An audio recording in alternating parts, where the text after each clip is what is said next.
Hello. इस video में हम कर्स ऑफ डायमेंशनैलिटी के बारे में पढ़ेंगे। कर्स ऑफ डायमेंशनैलिटी का अर्थ है कि हमारे डेटा सेट में जब डायमेंशंस या फीचर्स ज़्यादा हो जाते हैं, की वजह से हमें जो परेशानी होती है, हम कर्स ऑफ डायमेंशनैलिटी कहते हैं। किस किस प्रकार की परेशानियां या दिक्कतें आ सकती हैं ज़्यादा डायमेंशन होने की वजह से? ये पहला है डेटा स्पार्सिटी। जैसे जैसे हमारे डायमेंशंस बढ़ते हैं, डेटा जो है वो काफ़ी स्पार्स हो जाता है। अगर हमें सारे सैंपल स्पेस को कवर करना है, हमारा को डेटा की ज़रूरत पड़ती है। इसलिए हम कहते हैं कि हमारा डेटा जो है वो एक्सपोनेंशियली बढ़ जाता है। दूसरा चैलेंज है डिस्टेंस कंसंट्रेशन।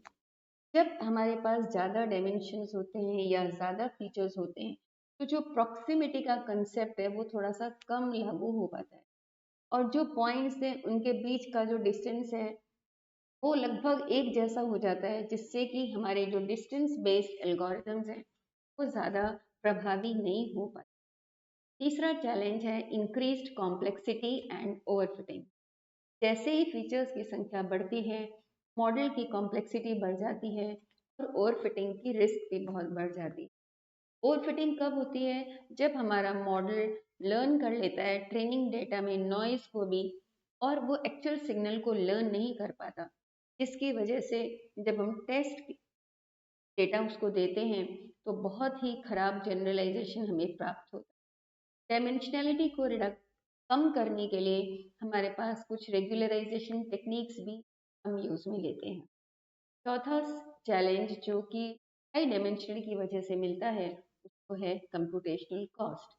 जैसे ही डेटा के डायमेंशंस बढ़ जाते हैं, प्रोसेसिंग टाइम बढ़ जाता है, मेमोरी रिक्वायरमेंट्स बहुत तेज़ी से बढ़ जाती हैं जब भी डायमेंशंस बढ़ते हैं, और उसकी वजह से हमारा जो डेटा है वो भी एक्सपोनेंशियली ग्रो करता है।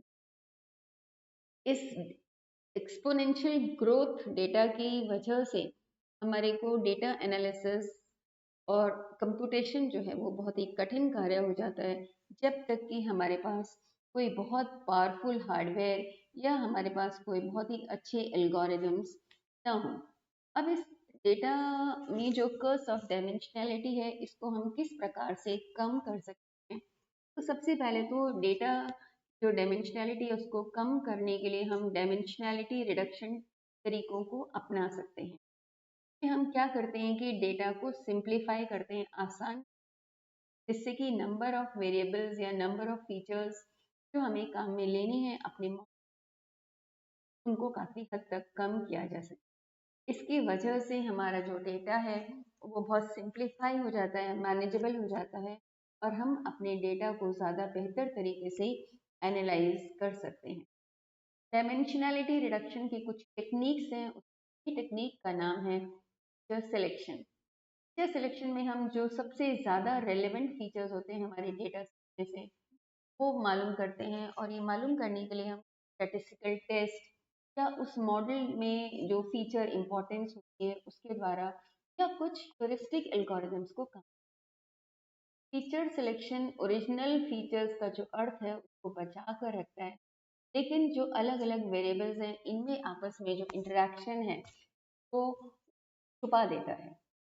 दूसरा तरीका है डायमेंशनल रिडक्शन का फीचर। फीचर सिलेक्शन में तो हम क्या करते हैं कि कुछ इंपॉर्टेंट फीचर्स सेलेक्ट करते हैं, लेकिन हम यहाँ पर क्या करते हैं कि जो हमारा ओरिजिनल डेटा होता है उसको ही ट्रांसफॉर्म कर देते हैं एक कम डायमेंशनल स्पेस में। और उसको ट्रांसफॉर्म करने का अर्थ है हम तरीके जैसे कि प्रिंसिपल कंपोनेंट एनालिसिस या लीनियर डिस्क्रिमिनेंट एनालिसिस, जिसे हम PCA LDA भी कहते हैं, इनको इस्तेमाल में लेते हैं, जो कि हमारे डेटा को नई एक्सिस के ऊपर सेट करता है, ताकि हम मोस्ट सिग्निफिकेंट रिलेशनशिप्स एंड और पैटर्न्स जो कि उस डेटा में होते हैं उनको कैप्चर कर सकें, और कम नंबर ऑफ फीचर्स में।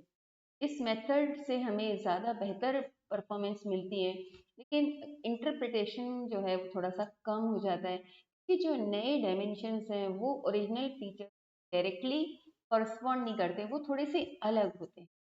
वीडियो को देखने के लिए बहुत बहुत धन्यवाद।